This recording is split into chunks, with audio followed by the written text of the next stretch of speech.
പണ്ട് പണ്ട് കാട്ടിലെ രാജാവായിരുന്നു പൂച്ച. അവന്റെ മന്ത്രിയായിരുന്നു കോഴി.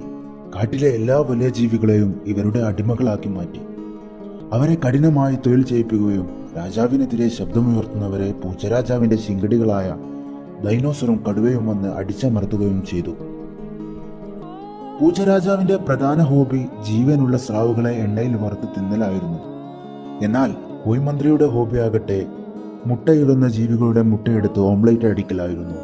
അതുകൊണ്ട് തന്നെ കാട്ടിൽ മുട്ടയിടുന്ന ജീവികൾ മന്ത്രിയെ പേടിച്ചാണ് ജീവിച്ചിരുന്നത്. അങ്ങനെ കാലം കഴിഞ്ഞുപോയി. കാട്ടിലെ ഈ ഭീമൻ ജീവികൾ പൂച്ചയുടെയും കോഴിയുടെയും കൊടും പീഡനങ്ങൾ സഹിക്കാനാവാതെ തളർന്നുപോയി.